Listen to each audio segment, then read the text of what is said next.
ताला हम गरीब और मजलूम अक़लियतों की एक नई सुबह होगी।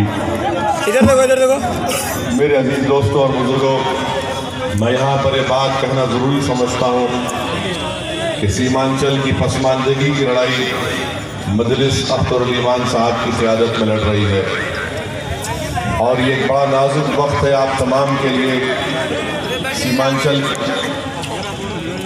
सीमांचल की आवाम के लिए, बहादुरगंज की आवाम के लिए। आज सीमांचल की आवाम ने दो बड़े खद्दावर अपने कायद को खोया है, एक तस्लीमुद्दीन साहब और मौलाना असलामुल्लाह कासमी साहब।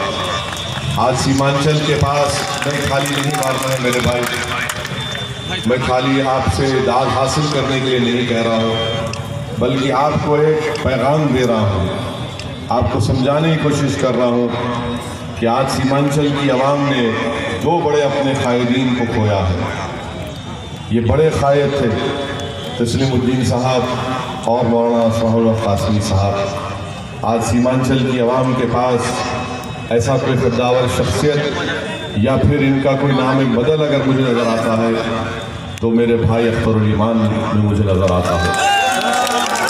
यकीनन मौलाना तस्लीमुद्दीन साहब की मेहनत, उनकी कुर्बानियाँ सीमांचल के लिए इंशाअल्लाह सुबह क़यामत तक लोग उनकी इस कुर्बानी और मेहनत को याद रखेंगे। मगर जो ख्वाब तस्लीमुद्दीन साहब के अधूरे हैं, जो कोशिशें मौलाना ने शुरुआत की, अगर उनको पाए तकमील को पहुंचाना है, उन ख्वाबों को पूरा करना है, मैं आपसे अपील करने आया हूं, आपसे गुजारिश करने आया हूं कि अख्तरुल ईमान साहब के हक़ में आप अपने वोट का इस्तेमाल करिए और इनको कामयाब करिए। मेरे अजीज़ दोस्तों और बुज़ुर्गों, सीमांचल के इस इलाक़े में, किशनगंज के इस पार्लिमानी हल्के में अलीगढ़ मुस्लिम यूनिवर्सिटी की आप तमाम ने मेहनत और कोशिशों से हासिल किया। आज और अलीगढ़ मुस्लिम यूनिवर्सिटी की ज़मीन कटते जा रही है, अलीगढ़ मुस्लिम यूनिवर्सिटी ख़त्म होने के दहाने पर है। हम आपसे वादा कर रहे हैं कि दिल्ली में जो नई सरकार बनेगी, एक नया वज़ीर आज़म हिंदुस्तान को मिलेगा जिसका ताल्लुक़ बीजेपी से हरगिज़ नहीं होगा इंशाअल्लाह ताला। उस नए हुकूमत और उस नए वज़ीर आज़म के पास मैं और अख्तरुल ईमान साहब इंशाअल्लाह ताला जाकर किशनगंज में जो अलीगढ़ मुस्लिम यूनिवर्सिटी का कैंपस है, हम लड़कर इंशाअल्लाह ताला उसको मजबूत बनाएंगे। उसके लिए पैसे मुख्तसस कराएंगे ताकि आपके इस सीमांचल और किशनगंज के पार्लिमानी हल्के के बच्चे जो ग्रेजुएशन की डिग्री मुकम्मल करने के लिए उनको 7 साल लग जाते हैं, हम इंशाअल्लाह ताला आपसे वादा कर रहे हैं कि आपके वोट से कामयाबी मिलने के बाद आपका रुकने पार्लिमान और मैं खुद असदुद्दीन ओवैसी नई हुकूमत और नए वज़ीर आज़म के पास जाकर उस अलीगढ़ मुस्लिम यूनिवर्सिटी के कैंपस को मजबूत बनाएंगे, फाल बनाएंगे। उसमें जो चीज़ों की कमी है, जो जहाँ पर जो काम करना है वो काम करवाएंगे। तीसरी बात कि सीमांचल से इंसाफ की लड़ाई मजलिस ने इसका आगाज़ किया है। ये अख्तरुल ईमान की कामयाबी के बाद ख़त्म नहीं होगी, बल्कि एक नई हुकूमत जो बनेगी हिंदुस्तान की पार्लियामेंट में, आप देखेंगे कि अख्तरुल ईमान की जो पहली तकरीर होगी, उनकी तकरीर के अल्फाज यही होंगे कि मैं यहाँ पर चुनकर इसलिए आया हूँ कि मुझे अपने गरीब सीमांचल की आवाम के लिए इंसाफ चाहिए। और मैं जानता हूँ मेरे भाई, सीमांचल का एक 13 साल का बच्चा हैदराबाद में मेरे घर के सामने जो मस्जिद है, उस मस्जिद की मलगी में वो लकड़ी का काम, बढ़ई का काम करता है। जब मैं उस बच्चे से बोला, मैं असर की नमाज़ पढ़ने गया था, तो मैंने उससे कहा कि मैं फ़लाँ तारीख़ को जा रहा हूँ सीमांचल। तो उस बच्चे के आँख में आंसू आए और कहा कि साहब हमने अपने अम्मा और अब्बा को बोलेंगे कि मजलिस पार्टी को वोट देना, पतंग छाप को वोट देना। और उस बच्चे की आंखों में आंसू थे। मैंने उससे पूछा कि बेटा जज्बाती क्यों हो गए? तो बोला कि देखिए, आज हमारे घर में हमारे छोटे भाई बहन हैं और हम 13 साल के हैं और हमारी कमाई से हमारा घर चलता है। मेरे भाई, ये जुल्म है उन बच्चों के ऊपर। हमारी कोशिश और अख्तरुल ईमान साहब का ख्वाब एक ही है कि किशनगंज के हर मासूम बच्चे के ऊपर मुस्कुराहट हो, किशनगंज के हर नौजवान की आंखों में आंसू ना हो, यहाँ पर अमन हो, यहाँ पर इंसाफ मिले। ये कब होगा मेरे अजीज़ दोस्तों और बुज़ुर्गों? जब आप अपने वोट से अपने उन मासूम बच्चों के चेहरों पर मुस्कुराहट अगर आप देखना चाहते हैं, अगर आप नौजवानों की आंखों में आंसू नहीं देखना चाहते, अगर आप अपने बच्चियों का अच्छा मुस्तकबिल देखना चाहते हैं, तो अल्लाह ने हिंदुस्तान के आईन के ज़रिए आपको हथियार दिया। आप उस हथियार को इस्तेमाल करो। याद रखो, जज्बाती नारों से तुम्हारी नाइंसाफ़ी ख़त्म नहीं होगी, जज्बाती तकारीर से तुमसे कोई इंसाफ नहीं किया जाएगा। और याद रखो, बेवा की तरह रोने से दुनिया तुम पर रहम नहीं खाएगी। दुनिया की तारीख ये बताती है कि उन कौमों के मसाइल हल हुए जिन्होंने अपने हाथों में अपने मुक़द्दर के फ़ैसले लेने की काबिलियत पैदा की।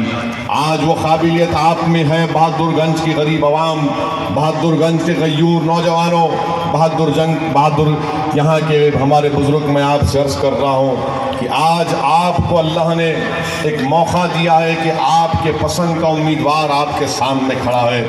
3 उम्मीदवार आपके सामने हैं। अख्तरुल ईमान है, महमूद है और जावेद है। मैं आपसे पूरे इखलास के साथ अर्ज़ कर रहा हूँ, अपने सीने के ऊपर हाथ रखकर अपने दिलो दिमाग पर जोर डालकर सोचो कि इन तीनों में जो सबसे करीब तुमको तुम्हारे कौन नज़र आता है, जो तुम्हारे दिल में छुपे हुए अरमानों को पहचान सकता है, जो तुम्हारे दिलो दिमाग में जो तूफ़ान चल रहा है उस तूफ़ान को अमली जामे नामे कौन पहना सकता है, जो तुम्हारे घर के अंदर जो मसाइल हैं उन मसाइल की सही तर्जुमानी कौन कर सकता है। नौजवानों, मैं तुमसे अपील कर रहा हूँ कि कौन इन तीनों में तुमको एक मर्द मुजाहिद नज़र आता है जो हिंदुस्तान की पार्लियामेंट में जाकर हिंदुस्तान के ऐवान में तुम्हारी दास्तान को बयान कर सके। मेरी नज़र में अख्तरुल ईमान है।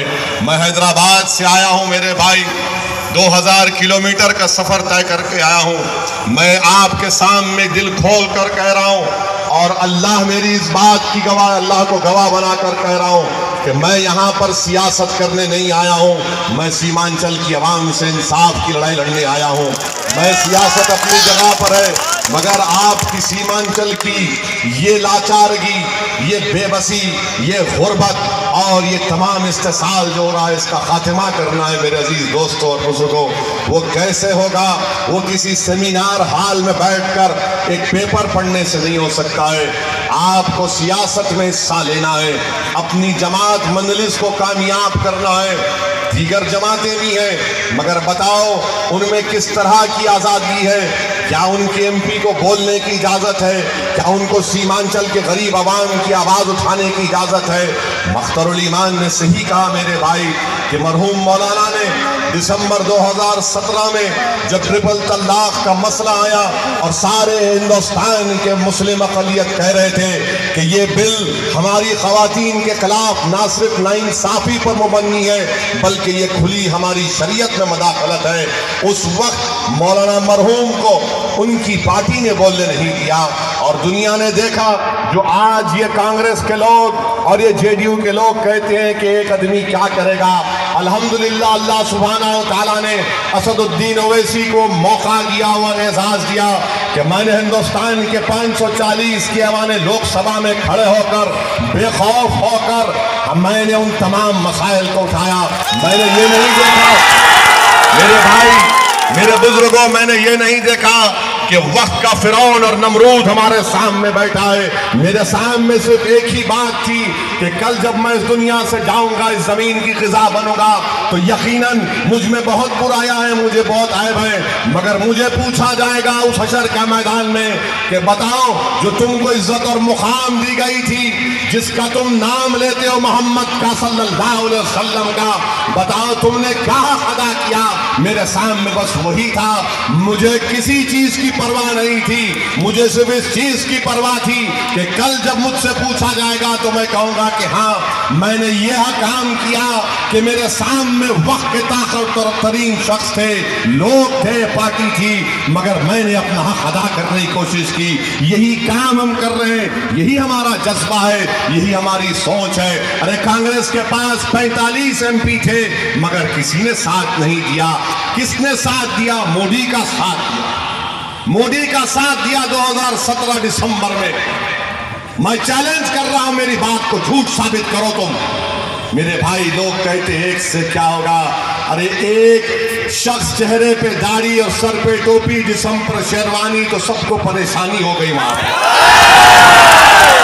अब जब किशनगंज का ये मर्द मुजाहिद जाएगा, मैं वादा कर रहा हूं, सीमांचल की नाइंसाफी, किशनगंज की डेवलपमेंट के लिए अख्तरुल ईमान को मेरी पूरी इजाजत होगी कि आप जो चाहे बोल सकते हैं।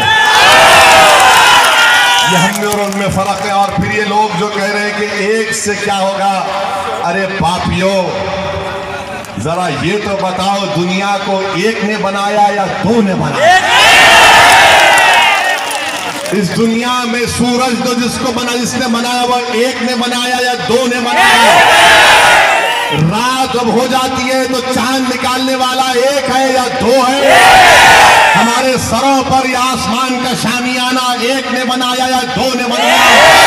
इस शामियाने पर सितारे नजर आते, वो एक ने बनाया या दो ने बनाया? जब एक है तो उस एक का वास्ता इस एक शेर को कामयाब कर दो। आप तो करेंगे ना? आप बहादुर जंग की तमाम आवाम करेगी। तो बता दो इन लोगों को कि किशनगंज के एक ही शेर है, बाकी के सब किधर है? आपको कामयाब करना है मेरे भाई। मुल्क के हालात से आप वाकिफ हैं। आपके बिहार में एक पुलिस स्टेशन में, मशरकी चंपारण में गुफरान और वो बच्चा तस्लीम का वाकया भूल गए क्या तुम लोग? वो गुफरान जो 4 साल बाद अपने घर को वापस आया, मशरकी चंपारण की पुलिस उसको लेकर जाती है और उसके बाद उसकी लाश उसको घर को आती है। उस गुफरान को और तस्लीम को पुलिस ने उनके पैर की उंगलियों पर कीले मारकर उनको मार डाला। बताओ, आज जो हम पर इल्जाम लगाते हैं हमने बीजेपी के हैं, बीजेपी का और काटने आए, कहां मर गई थी तुम्हारी इंसानियत? कहां मर गई थी तुम्हारी हमदर्दी? जब उन 2 बच्चों को पैरों पर कीले मारकर उनको पुलिस स्टेशन में मार मार कर जिस्म के अंदर उनका खून बह गया, इंटरनल इंजरी हो गई। बताओ, जो हमारी हमदर्दी का दावा करते हैं, जो हमारे वोट पर इख्तिदार की कुर्सियों पर बैठते हैं, जो हमारे वोट के सदक़े पर चीफ मिनिस्टर बनते हैं, बताओ तुम्हारी मोहब्बत खत्म कैसे हो गई? जब उन बच्चों की लाशें आई, वो पुलिस का इंस्पेक्टर 10 मार से भागा हुआ है, जिसने हमारे बच्चों के पैरों पर कील मारा, वो भागा हुआ है। और आज आकर आप हमसे पूछ रहे हैं, अगर अख्तरुल ईमान MP होता, अगर अख्तरुल ईमान को किशनगंज से MLA बना दिया जाता, तो खुदा की कसम उस पुलिस स्टेशन पर धरना दिया जाता अब तक। अगर कोई पूछने वाला नहीं है, ये लोग सिर्फ बयान देते अखबार में और समझते कि हमने हक अदा कर दिया। और मरने वालों के घर में आज उस गुफरान के 2 मासूम बच्चे हैं, छोटे, जो यतीम हो चुके हैं। मेरे भाई, जुल्म की दास्तान और फहरिस्त बहुत लंबी है। अगर मैं गिनाना शुरू करूं तो कहां शुरू करूं, कहां खत्म करूं? 70 साल से हमको सिर्फ इस्तेमाल किया गया है। और मैं जिम्मेदारी के साथ कह रहा हूं, जितना मैं पढ़ता हूं, जितने आदाद शुमार रिपोर्टें पढ़ता हूं, तो मेरा कलेजा जलता है, दिमाग में तकलीफ होती है कि क्या हमको अल्लाह ने इसलिए पैदा किया कि हम इन जालिमों को सिर्फ वोट डालें, इनको मोटा करें? क्या अल्लाह ने हमको सिर्फ इसलिए पैदा किया कि हम इनको वोट डालकर हमारी लाशों पर इनके इख्तिदार के महल तामीर हो? क्या अल्लाह ने हमको इसलिए पैदा किया कि हम इनकी गुलामी करें सेकुलरिज्म के नाम पर? नहीं मेरे भाई, अब इनकलाब लिखना पड़ेगा, इनकलाब का आगाज करना पड़ेगा। आपको नौजवानों को, बुजुर्गों से कह रहा हूं, आप हमारी सरपरस्ती करो, उलेमाओं से कह रहा हूं हमारे लिए दुआ करो। हमारी लड़ाई इंसाफ की लड़ाई है, हम किसी मजहब के खिलाफ ना थे ना कभी रहेंगे इंशाअल्लाह ताला। हम संविधान के तहत, हिंदुस्तान के आईन के तहत अपने हुकूक को मनवाना चाहते हैं। हमको हमारा हक मिलना चाहिए, हम किसी के गुलाम नहीं हैं। तुम 70 मुकद्दर में गुर्बत, बर्बादी और हमारे घर को, हमारे बच्चों की लाशें आती हैं। मेरे भाई, मैं आपसे गुजारिश करने आया हूं कि ये जेडीयू मोदी, ये नीतीश और मोदी की जोड़ी, अगर इसको समझाना है आपको कम वक्त में, तो ये लैला मजनू की जोड़ी है। ये नीतीश और मोदी की जोड़ी लैला मजनू की जोड़ी है। अब मुझसे मत पूछिए कि इसमें लैला कौन है, नहीं मालूम। इतनी मोहब्बत है, कभी खत्म नहीं होगी, याद रखना।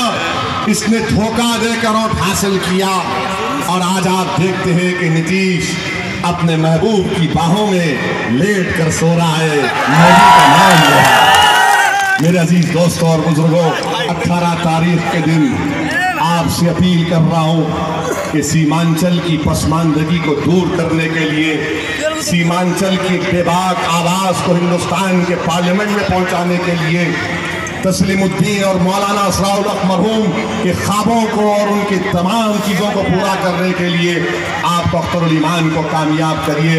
अलीगढ़ मुस्लिम यूनिवर्सिटी के काम को करवाना है।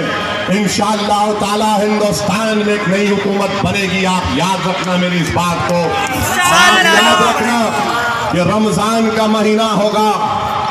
23 मई को 17 रमजान है। 23 मई को 17 रमजान है। 17 रमजान को क्या हुआ था? क्या हुआ था 17 रमजान को? क्या हुआ था? मारे के हक को बातिल हुई थी। 17 रमजान को कुदरत ने दिखा दिया कि जो लोग निहत्ते थे, जिनके पास कुछ नहीं था, जिस तरह आज हमको इल्जाम लगाया जा रहा है, उन 313 ने बता दिया कि हमारे पास न ताकत थी तो उसकी फिक्र नहीं है, हमारे पास साजो सामान नहीं है तो उसकी फिक्र नहीं है, क्योंकि हमारे असलाफ ने हमको बताया कि जो कौम अल्लाह की कुदरत पर तवक्कल करके लड़ती है, अल्लाह उनको गैब से कामयाब करता है। और याद रखो, जब 23 मई को नतीजा आएगा, इंशाअल्लाह ताला जिस तरह अबू जहल गया, इसी तरह इस हिंदुस्तान के तमाम अबू जहल का अल्लाह सियासी तौर पर खातिमा करेगा, हमको निजात मिलेगी। तो मुत्तहिद रहिए। आपसे एक आखिरी बात कहकर रुखसत हो जाऊंगा। 18 तारीख को आपको पतंग छाप वोट देना है, आप देंगे? को कामयाब